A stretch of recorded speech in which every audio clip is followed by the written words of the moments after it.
The twin sons of Vesper 7 beat down mercilessly on the desert canyon. Han Jiwoo wiped sweat from her forehead and checked her sample collection bag.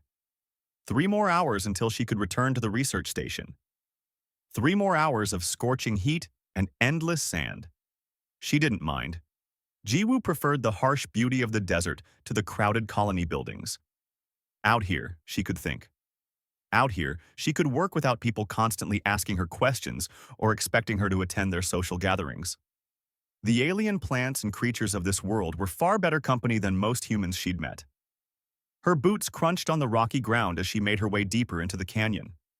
The walls rose high on either side, casting welcome shadows. Jiwoo knelt beside a cluster of crystalline fungi and carefully cut a sample. These organisms fascinated her. They seemed to absorb sunlight and store it, glowing faintly even in the shadows. That's when she heard it. A small, weak sound. Something between a whimper and a chirp.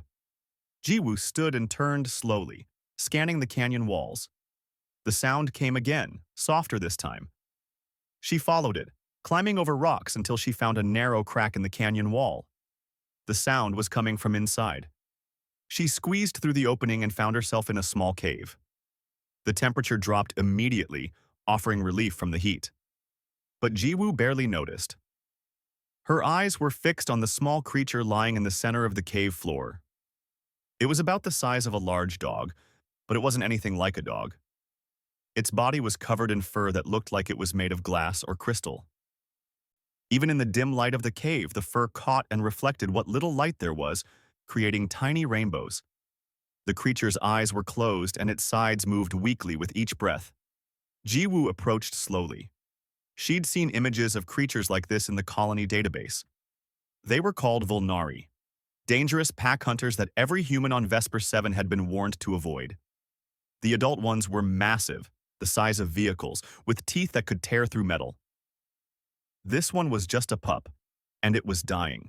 Burns covered its body. The crystalline fur was blackened in places, broken and dull. One of its legs was bent at a wrong angle. Someone or something had hurt this creature badly and left it here to die. Jiwoo's communicator buzzed. She tapped it absently, her eyes still on the injured pup. Jiwoo, this is Daeho. You okay out there? Your vitals show elevated heart rate. Kim Daeho was one of the few people at the station Jiwoo actually liked. He worried too much, but at least he was genuine about it. I'm fine, she said quietly. But I found something. A Volnari pup. It's badly injured. There was a long pause. Then Daeho's voice came back, tight with alarm. Step away from it right now, do you hear me? Get away from that thing. It's dying, Daeho. It can't hurt anyone. That's not the point. If the pack finds you near their young, they'll tear you apart. Everyone knows that. You don't touch Volnari pups, you don't even look at them. Please, Jiwoo, just leave it and get back here. Jiwoo looked at the small creature. Its breathing was getting shallower. Maybe it had another hour, maybe less. She thought about her childhood dog, the one that had been hit by a car. She remembered holding it while her mother drove frantically to the vet. She remembered the fear and helplessness. I can't, she said softly. Jiwoo, no. Don't you dare. She turned off the communicator. Moving quickly now, Jiwoo unfolded the emergency stretcher from her equipment pack. It was designed for injured humans, but it would have to work. She carefully slid her hands under the pup. It whimpered again, a sound that broke her heart. The crystalline fur felt strange under her fingers, cool and smooth like glass, but somehow soft at the same time. I've got you, she whispered. You're going to be okay. Getting the pup back through the crack in the canyon wall was difficult. Getting it back to her vehicle was harder. By the time Jiwoo strapped the stretcher into the back of her transport, she was exhausted and the pup had stopped making sounds altogether. She couldn't tell if it was unconscious or dead. The drive back to the research station took 30 minutes. Jiwoo broke every speed regulation. When she pulled up to the medical lab, Daeho was waiting outside, his face twisted with worry and anger. You're insane, he said as she opened the back of the transport. You know that, right? Completely insane. Help me get it inside. Daeho stared at the pup, then at Jiwoo, then back at the pup. Finally, he sighed and grabbed the other end of the stretcher. When the pack comes for revenge, I'm telling them this was all your idea. They carried the pup into the lab and laid it on the examination table. Under the bright lights, the injuries looked even worse. Jiwoo pulled up everything the colony database had on Volnari biology. It wasn't much. The creatures had never been studied up close. No one had ever been brave enough or stupid enough to try. She worked through the night. First, she stabilized the pup's breathing with an oxygen supplement that seemed compatible with its biology. Then she carefully cleaned the burns, using a gel that promoted healing in most carbon-based life forms. The broken leg was harder. She had to guess at the correct angle and use a stabilizer meant for human limbs. Daiho stayed with her, though he kept checking the perimeter alarms. Nothing yet, he'd say every hour. But they're coming. You know they're coming. By dawn, the pup's breathing had strengthened. Its eyes fluttered open once, revealing multiple facets like a gem, then closed again. Jiwoo felt a surge of hope. It was going to survive. She needed a name for it. Looking at the way its fur caught the morning light streaming through the window, creating tiny stars of refracted color, she decided on Biol. Star. It seemed fitting. Over the next 3 days, Jiwoo barely left the lab. She slept in a chair beside the examination table. She hand-fed Biol a nutrient paste she'd synthesized based on her best guess at Volnari dietary needs. Slowly, the pup grew stronger. On the second day, it raised its head. On the third day, it stood on shaky legs. Biol looked at her with those strange, multifaceted eyes, and Jiwoo felt a connection she couldn't explain. This wasn't just a research subject. This wasn't just an alien creature. Somehow, in those 3 days, they had bonded. The pup made a sound, a soft clicking chirp. Jiwoo reached out and gently stroked its head. The crystalline fur was warm now, no longer cool to the touch. Biol leaned into her hand and made the sound again, this time almost like a purr. "You're going to be okay," Jiwoo said, smiling for the first time in days. "You're going to be just fine." That's when the alarm started screaming. Jiwoo ran to the window. The sun was setting, painting the desert in shades of orange and red. And there, silhouetted against the dying light, shapes were moving. Large shapes, coming toward the station in a steady, purposeful line. Daiho burst into the lab, his face pale. "They're here, 7 of them. The pack is here." Jiwoo looked at Biol, then out at the approaching shapes. The pup made a small sound, somewhere between fear and excitement. It knew. The pack had come. And Jiwoo had no idea if they were coming to thank her or kill her. The research station's lights flickered as the emergency protocols activated. Red warning lights bathed everything in a crimson glow. Through the speakers, Park Hyejin's voice rang out sharp and commanding. "All personnel to shelter positions. This is not a drill. We have multiple hostile contacts approaching. Repeat, this is not a drill." Jiwoo pressed her face against the window, watching the 7 massive shapes grow closer. They moved with fluid grace despite their size. Each one had to be at least 3 meters tall at the shoulder, their crystalline fur catching the last rays of sunlight and throwing it back in dazzling patterns. "We need to go," Daiho said, pulling at her arm. "The shelter is reinforced. We can survive there until help arrives." "Help is 3 days away," Jiwoo said quietly. "If they want to get in, they will." Behind them, Biol made a sound. The pup was standing now, stronger than it had been hours ago, staring at the window with what looked like recognition. Its small tail began to wag. The largest of the approaching Volnari reached the station perimeter first. It was enormous, easily twice the size of the others. Its fur looked like spun silver in the fading light. This had to be the leader, the alpha. It stopped at the main entrance and sat down. Just sat, like a patient dog waiting for its owner to open the door. The other 6 spread out, circling the building but making no aggressive moves. They didn't throw themselves at the walls. They didn't try to break through the windows. They simply waited. Park Hyejin's voice came through the speakers again. "Dr. Han, get to the shelter now. That's an order." Jiwoo looked at Biol. The pup was whimpering now, a sad sound that cut right through her. It wanted to go to them, to its family. An idea formed in her mind. A crazy, probably suicidal idea. But looking into those multifaceted eyes, she knew it was the only option that made sense. "I'm going out there," she said. Deho grabbed both her shoulders. "Are you listening to yourself? Those things will rip you apart the second you step outside. They're not things. They're intelligent. Look at them. They're not attacking. They're waiting. Waiting to kill whoever hurt their pup. I didn't hurt their pup. I saved it." Jiwoo gently removed his hands from her shoulders. "They need to know that. And Biol needs to go home." She picked up the pup carefully. It was heavier than before, stronger. Biol nuzzled against her chest, making that clicking chirp sound. Jiwoo carried it toward the door. Deho moved to block her path. "I can't let you do this." "Then I'm sorry about this." Jiwoo pulled him into the medical supply room and closed the door. The lock was designed to keep people out, but it worked just as well keeping people in. Deho pounded on the door, shouting her name. "I'll let you out after," Jiwoo called back. "I promise." She walked through the empty corridors. Everyone was in the shelter except for Park Hyejin, who she could hear on the radio trying to coordinate some kind of defense. But what defense worked against creatures like these?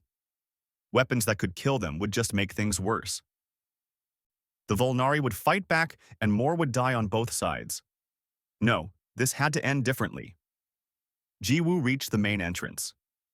Through the reinforced glass, she could see the Alpha sitting just meters away. Up close, it was even more massive than she'd thought. Its head alone was larger than her entire body. The teeth she could see were like long knives made of the same crystalline material as its fur. She put her hand on the door release. "Dr. Han, step away from that door." Park Hyejin's voice came from behind her. The security chief stood in the corridor, a weapon in her hands. "I can't let you open it." "Chief Park, they're not here to attack us. They're here for their pup. And they'll kill you for taking it. Maybe, but if I don't try, they'll eventually break in, and a lot of people will die." Jiwoo looked down at Biol. "This little one deserves to go home, and its family deserves to know I meant no harm." Park Hyejin stared at her for a long moment. Then, slowly, she lowered her weapon. "You're either the bravest person I've ever met or the most foolish." "Probably both," Jiwoo admitted. The security chief nodded once. "I'll watch from here. If anything goes wrong, I'll do what I can." Jiwoo smiled sadly. They both knew there was nothing anyone could do if the Volnari decided to attack, but she appreciated the gesture. She pressed the door release. The door slid open with a hiss. The cool evening air rushed in, carrying the scent of the desert. The Alpha's head turned toward her immediately. Its eyes, hundreds of faceted surfaces like cut gems, fixed on her. Jiwoo stepped outside. The Alpha stood. Even on all four legs, it towered over her. The other 6 Volnari moved closer, forming a loose circle. Jiwoo felt her heart hammering in her chest. Every instinct screamed at her to run back inside, but she forced herself to stay calm, to move slowly. She walked toward the Alpha, holding Biol carefully. The pup was making excited sounds now, squirming in her arms. When she was 3 meters away, Jiwoo knelt down. Gently, she set Biol on the ground. The pup wobbled for a moment on its still healing leg, then stumbled forward toward the Alpha. It was crying out in a language of clicks and chirps and harmonic tones that Jiwoo couldn't begin to understand. The Alpha lowered its massive head and sniffed the pup carefully.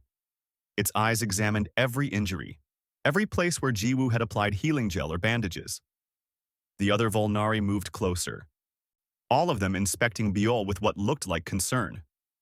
Then the Alpha raised its head and looked directly at Jiwoo. She met its gaze. She was terrified, but she refused to look away. If this was how she died, she would face it with dignity. The Alpha took one step toward her, then another. It moved until its head was right in front of her, so close she could feel the warmth of its breath. She could see her reflection in its multifaceted eyes, fractured into 1,000 tiny versions of herself. Slowly, the Alpha lowered itself to the ground. Its massive body folded until it was lying flat against the sand. The other 6 Volnari did the same, moving in perfect synchronization. Jiwoo didn't understand. She looked at Park Hyejin, who was watching through the open door with wide eyes. The security chief just shook her head in amazement.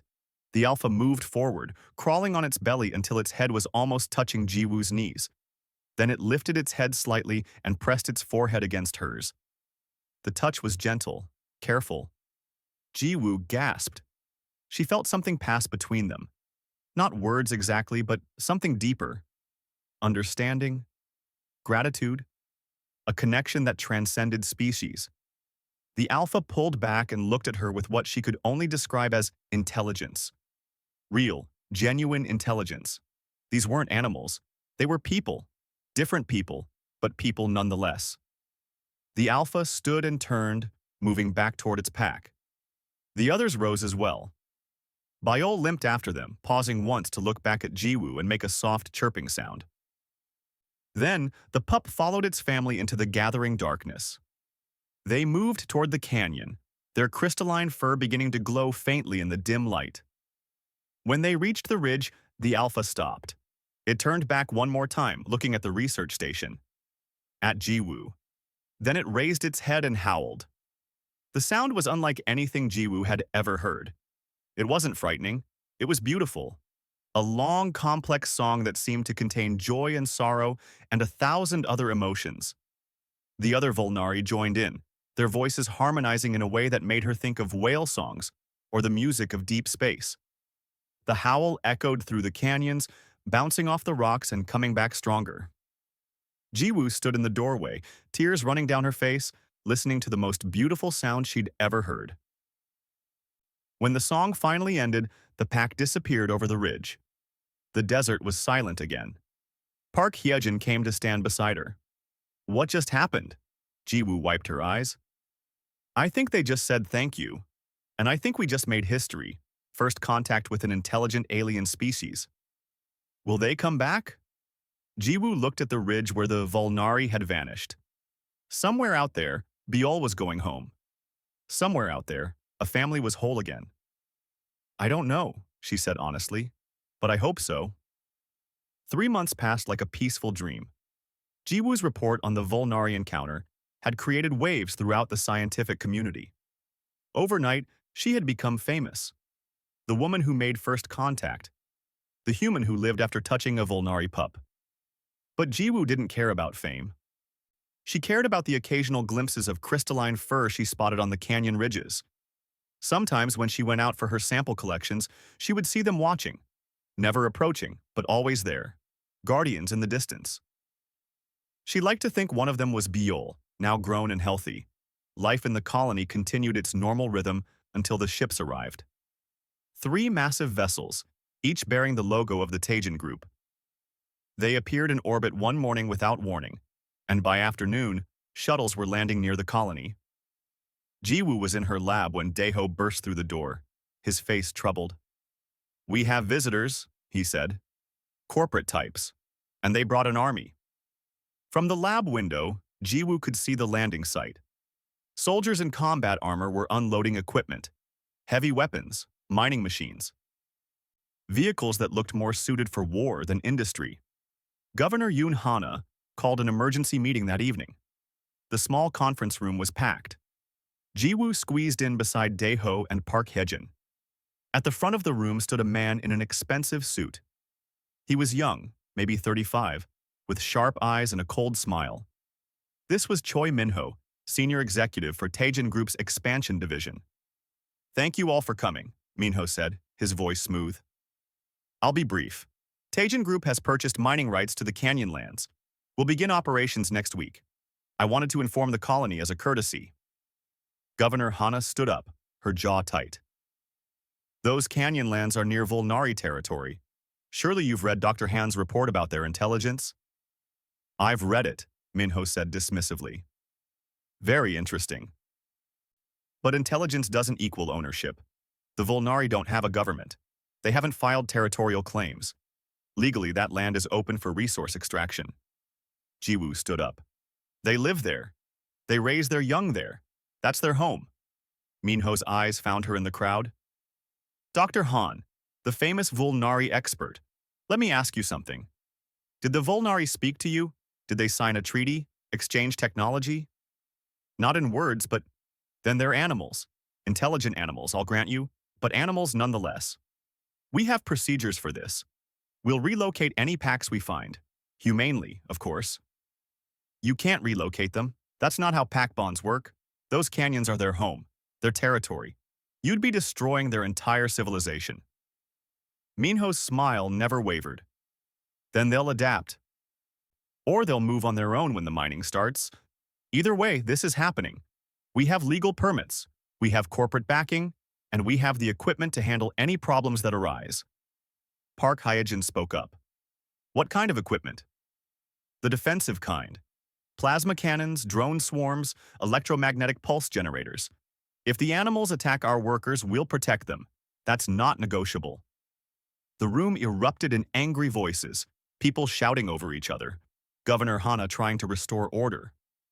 But Minho just stood there, calm and unmoved. He'd clearly expected this reaction and didn't care. Jiwoo pushed through the crowd and got right up to Minho. If you attack the Volnari, they'll fight back, and they're smarter than you think. People will die. Then I suggest the Volnari stay away from our work sites. Minho checked his watch. Now, if you'll excuse me, I have preparations to oversee. Mining begins in 7 days. I'd advise everyone to stay clear of the canyonlands during that time. He walked out, followed by 2 large security guards. The room dissolved into chaos. Some people were angry, some were scared. Governor Hana looked defeated. She had the legal documents. There was nothing she could do. That night, Jiwoo couldn't sleep. She stood on the roof of the research station, looking out at the desert. The twin moons cast silver light across the sand. Somewhere out there, the Volnari were sleeping, unaware of what was coming. She had to warn them. At dawn, Jiwoo packed a bag with water, food, and her datapad. She left a note for Daeho telling him not to worry. Then she slipped out of the station and headed into the desert on foot. The walk to the canyons took 3 hours. The morning heat was already brutal, but Jiwoo pushed on. She'd memorized the locations where she'd spotted Volnari in the past weeks. She headed for the closest one. She found tracks first, the distinctive marks of crystalline paws in the sand.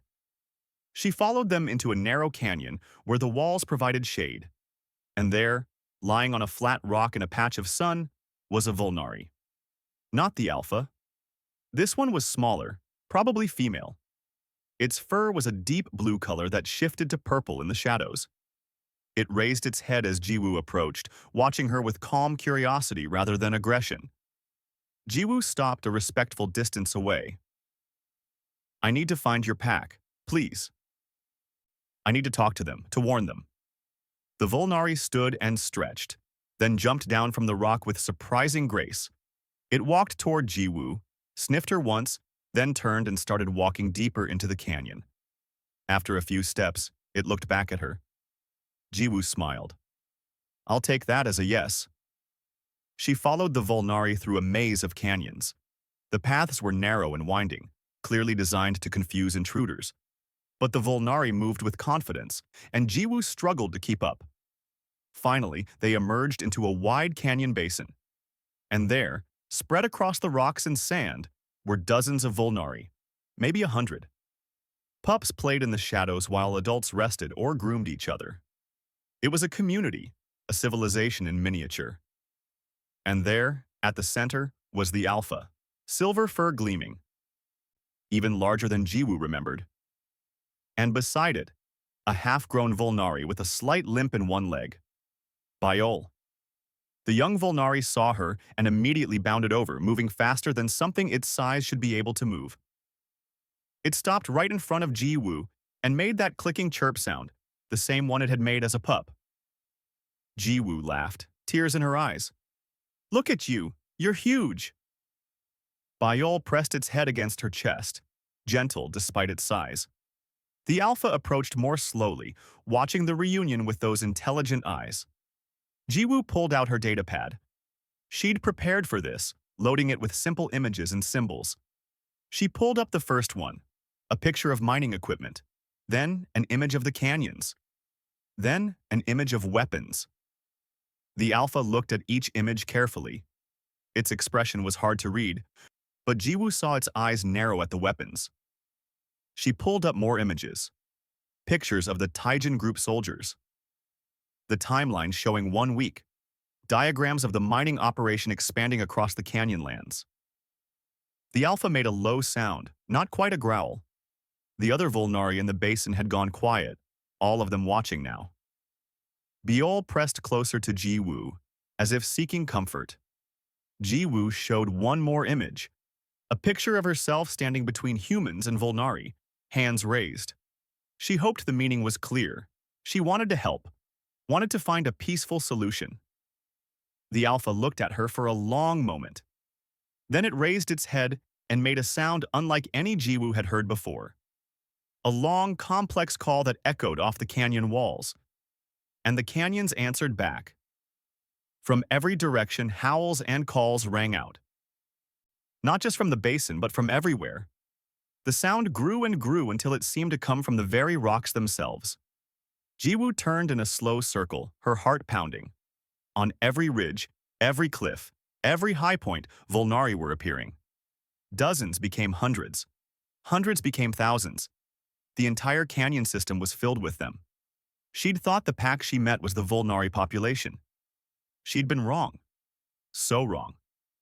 That had been just one family group. This was a nation. The Alpha looked at her again, and Jiwoo suddenly understood.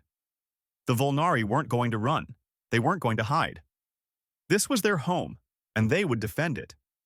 Please, Jiwoo whispered. Don't fight them. You'll lose. They have weapons you can't imagine. But the Alpha just turned away, moving to stand at the edge of the basin. All across the canyons, Volnari were gathering, preparing. War was coming, and Jiwoo had no idea how to stop it. Jiwoo ran back to the colony as fast as her legs would carry her. She had to stop this, had to make someone understand that attacking the Volnari would be a massacre on both sides. But when she arrived at the station, breathless and covered in dust, she found Choi Minho already preparing his forces. The Taijin group had set up a command center near the canyon entrance. Massive war machines stood ready, 50 armed combat suits, each piloted by a trained soldier.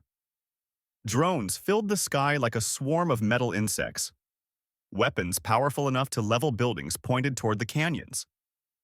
Governor Hana was there, arguing with Minho. Jiwoo ran to join them. You can't do this, Hana was saying. We need more time.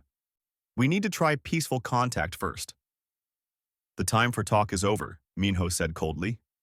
Our scouts report thousands of those creatures gathering in the canyons. They're preparing to attack our mining operation. We're simply defending ourselves preemptively. They're not preparing to attack you, Jiwoo shouted. They're defending their home because you told them you're going to destroy it. Minho barely glanced at her. Dr. Han, you're emotional, understandable given your previous contact with the creatures. But this is a military matter now. I suggest you return to the research station and let professionals handle it. Professional murderers, you mean? His eyes went cold. Be very careful with your accusations, Doctor. Taijin Group takes legal action against slander. Then take action. I'll say it in court. You're planning genocide. I'm planning extraction of valuable resources. If animals get in the way, that's unfortunate but necessary. Minho turned to his second-in-command. Begin the operation. Full advance. Anything that moves in those canyons is a valid target.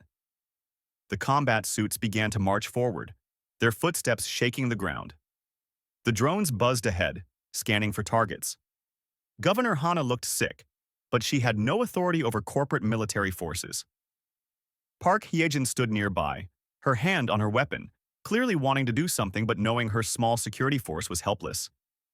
Jiwoo watched in horror as the army advanced into the canyon. For a moment, everything was quiet. Then the war began. The Volnari attacked from above. They'd been waiting on the canyon walls, perfectly camouflaged against the rocks. Dozens of them leaped down onto the combat suits, their crystalline claws raking across metal. The soldiers fired their plasma weapons, but something impossible happened. The energy bolts hit the Volnari's fur and scattered, refracting like light through a prism.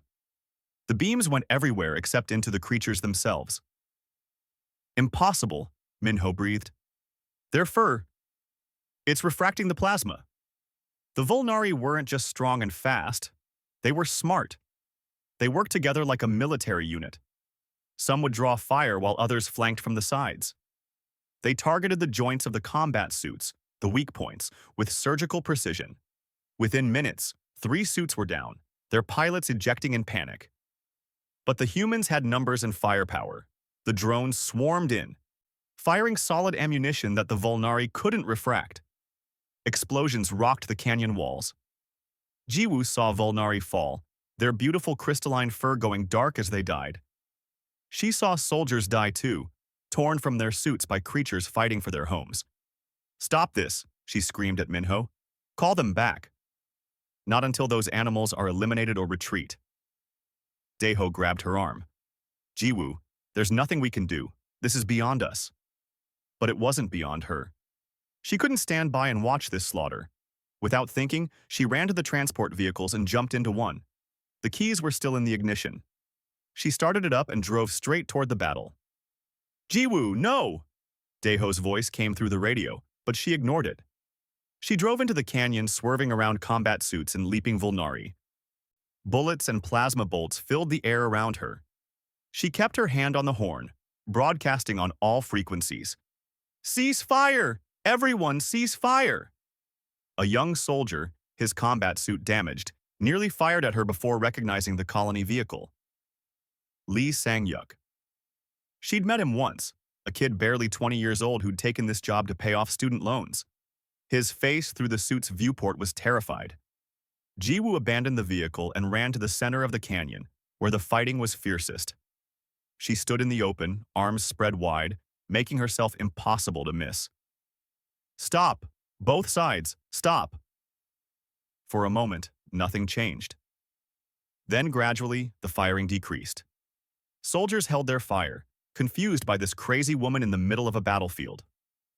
The Volnari pulled back slightly, snarling but not attacking. The Alpha emerged from behind a rock formation. Blood matted its silver fur. One of its legs limped slightly. But it was alive, and its eyes were burning with fury. Behind it, more Volnari gathered. And behind them, still more. Hundreds of them. Minho's voice crackled through the loudspeakers. "Dr. Han, move aside. Final warning." "No," she shouted back. "This ends now." The Alpha approached her slowly. Every soldier tensed, ready to fire. But Jiwoo didn't move. She looked up at the massive creature and saw the intelligence in its eyes. The pain. The grief for packmates lost. "Please," she said softly, "help me stop this." She pulled out her datapad and activated it. The holographic projector lit up, creating images in the air between them. She showed the Alpha images of humans, not as soldiers or miners, but as people, families, children. She showed images of the Volnari too, their beautiful society, their pups, their communities. Then she showed both species side by side, different but equal. She showed them sharing the planet, coexisting. The Alpha watched every image. Then, slowly, it did something amazing. Its fur began to glow with bioluminescent patterns, creating its own images in response. Jiwoo saw pictures of Volnari history, ancient pack bonds, the sacred nature of their territory, the pain of losing family members. The soldiers watched, transfixed. Even through his anger, Minho couldn't deny what everyone was seeing. The Volnari weren't animals. They were people, communicating in their own way. Jiwoo showed one more image, a timeline going forward. Humans and Volnari, living in peace, sharing the resources of this world without war. The Alpha looked at the image for a long time. Then it looked at Jiwoo and made a decision. It lowered its head in that gesture she remembered, the one that meant respect. Agreement. "It's working," Daeho breathed over the radio. Jiwoo, it's actually working. That's when Choi Minho made his move. All units, fire on my mark. Sir, the situation is resolving, Song-hyuk's voice protested. We should… That's an order, soldier. The orbital weapons satellite repositioned above them. Jiwoo saw the targeting laser paint the canyon floor. She looked up at the sky in horror. Minho, no! You'll kill everyone! Sometimes sacrifices are necessary, his cold voice replied. Eliminating the Volnari threat is worth the cost, even if that cost includes one idealistic scientist. The Alpha saw the laser too. It understood. Those intelligent eyes widened, and it made a sound, not aggressive, but terrified. It was calling to its pack to scatter, to run, but there wasn't enough time.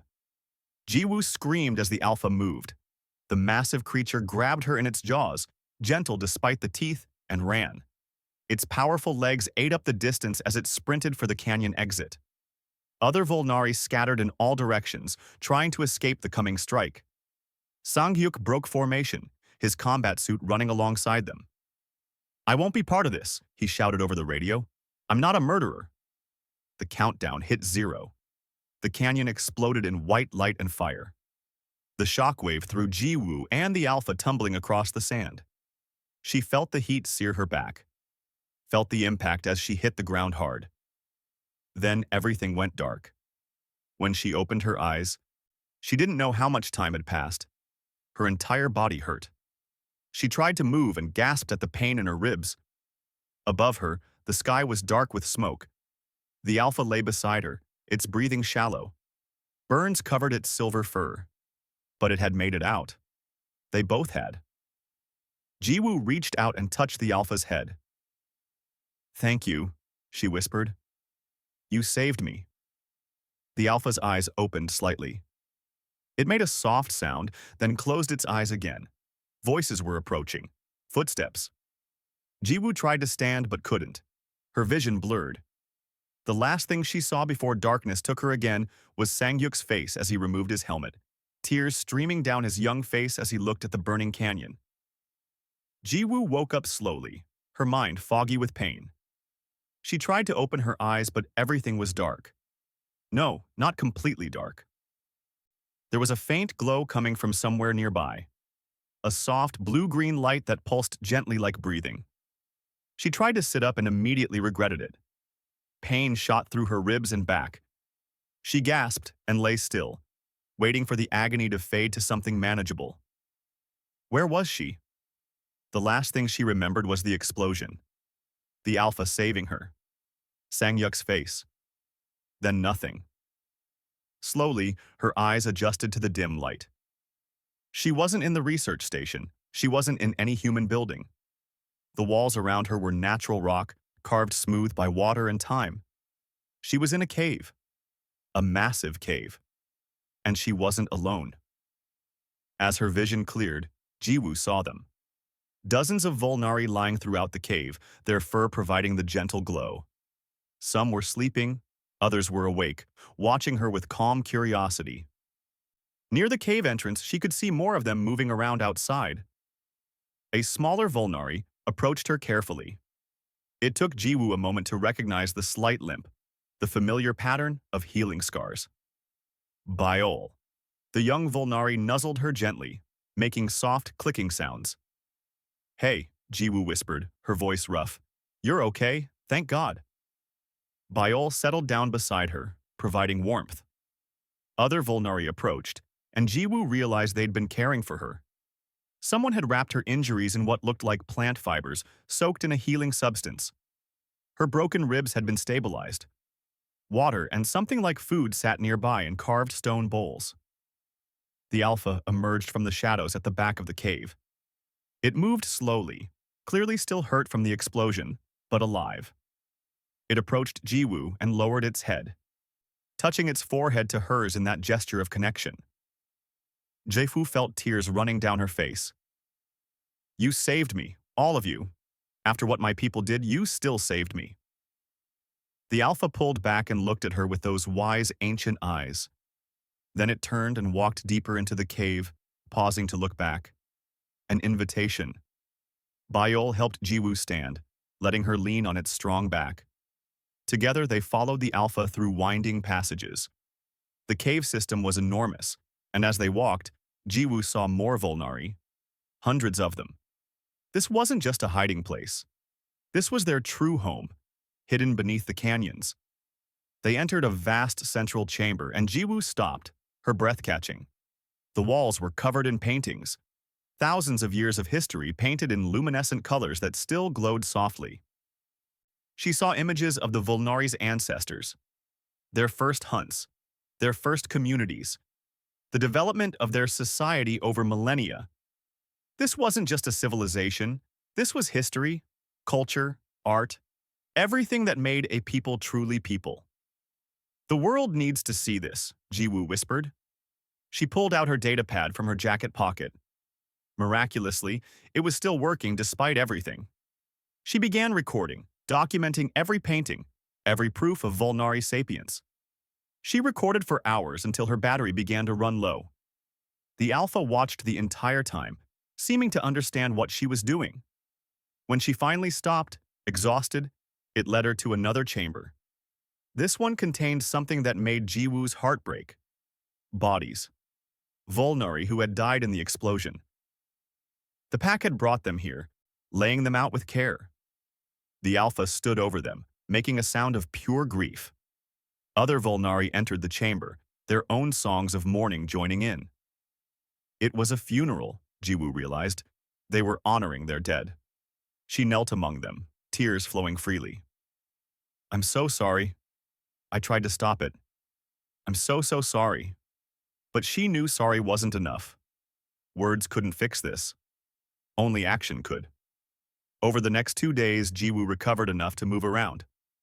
The Volnari continued to care for her, bringing her food and water, checking her injuries. They didn't have to. They could have left her in the desert or simply let her die. But they didn't. The debt they felt toward her for saving Bayol outweighed everything else. On the 3rd day, Jiwoo knew it was time to return. She had the evidence now. The recordings that would prove Volnari intelligence to the entire galaxy. But more than that, she had a plan.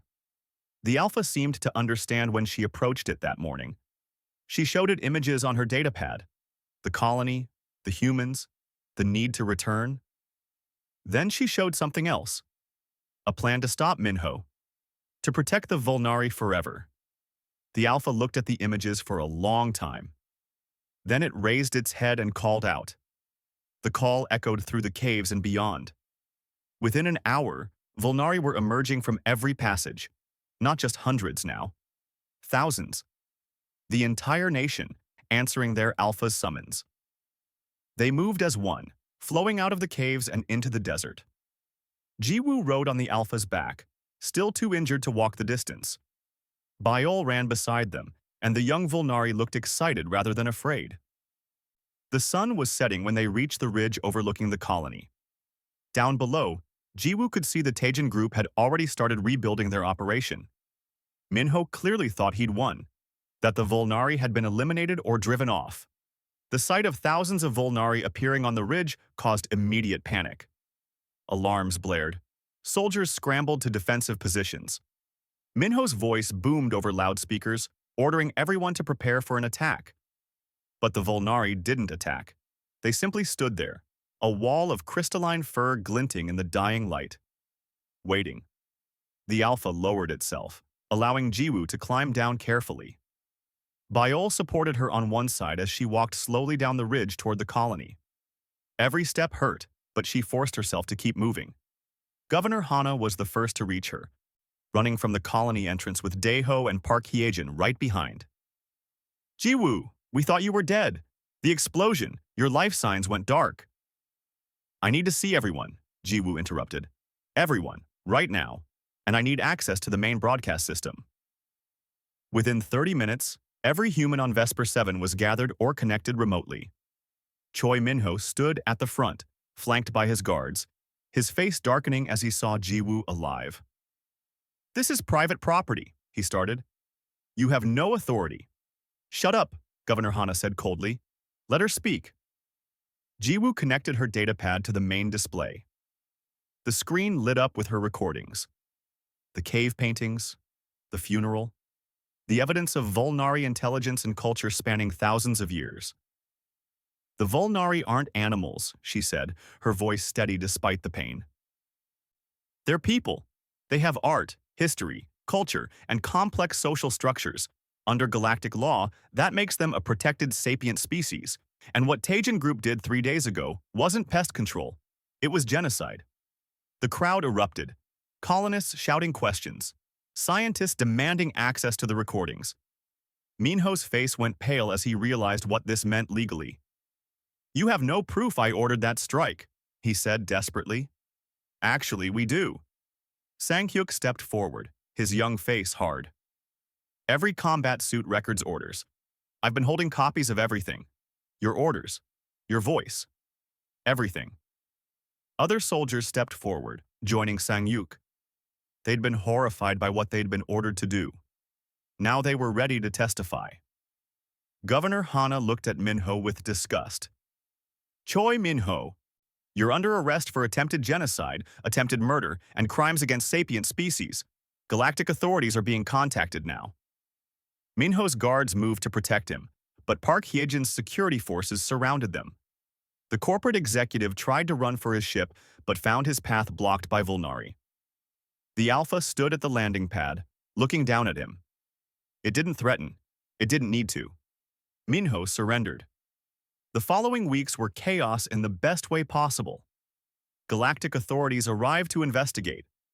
Tajin Group's permits were permanently revoked. Scientists came from across known space to study the Volnari, and Jiwoo served as the primary liaison, helping establish first contact protocols. The Volnari, it turned out, were eager to communicate. They'd been watching humans for years, trying to understand these strange newcomers to their world. The bonding moment with the Alpha had been their way of saying they were willing to try peaceful coexistence. A treaty was signed, establishing the Canyonlands as protected territory. In exchange, the Volnari agreed to limited mining in specific areas that weren't important to their culture. Both species would share Vesper 7. 3 months after the battle, Jiwoo sat on the ridge that had become her favorite spot. It overlooked both the colony and the canyons. From here, she could see both worlds. Daeho climbed up to join her, carrying 2 cups of coffee. He sat down carefully, still nervous around the Volnari, who now regularly visited this area. "You're famous," he said, handing her a cup. "The woman who made first contact. They're talking about you for the Galactic Peace Prize." "I just helped a lost pup," Jiwoo said, smiling. "You did more than that. You changed everything." Below, they could see human children and young Volnari playing together near the colony edge, supervised by both species adults. It was still new, still uncertain, but it was working. The Alpha approached, moving silently despite its size. It had healed well from its injuries. It settled beside Jiwoo, and she leaned against its warm side. Biol bounded up the ridge behind it, nearly full-grown now and beautiful. "How did you know?" Daeho asked quietly. "That they wouldn't kill you?" Jiwoo thought about that for a moment, watching the sunset paint the desert in gold and crimson. "I didn't know, but I'd seen humans at their worst. Greedy, violent, scared. I'd also seen humans at their best, compassionate, brave, willing to change. I had to hope the same was true for them." The Alpha rumbled softly, a sound that Jiwoo had learned meant contentment. "The debt is repaid," she said, stroking the Alpha's crystalline fur. "You saved me as I saved Biol. We're even." But the Alpha touched its forehead to hers, and Jiwoo felt that connection again. That understanding beyond words. The debt might be repaid, but what had formed between them went deeper than obligation. This was friendship. This was family. More Volnari appeared on the ridge as the stars began to emerge. More humans joined them too. Scientists, colonists, even some of the former soldiers. 2 species sitting together, watching the same sky. Somewhere in the distance, a Volnari howled. The sound was picked up by others, creating that beautiful harmony Jiwoo had heard months ago. This time, some humans joined in, their voices mixing with the alien songs. It wasn't perfect. It wasn't polished, but it was real. Jiwoo looked up at the stars and thought about all the other worlds out there, all the other species humanity might meet someday. And she smiled, because now they had an example to follow. Proof that first contact didn't have to end in war. Sometimes, it just took one person willing to show compassion, one act of kindness toward a suffering creature, one moment of choosing hope over fear. She'd saved an abandoned pup, and in return, the whole pack had arrived to repay the debt. But they'd given her more than just her life back. They'd given humanity and the Volnari both a future together. And that, Jiwoo thought as Biol settled down beside her with a contented sigh, was worth everything.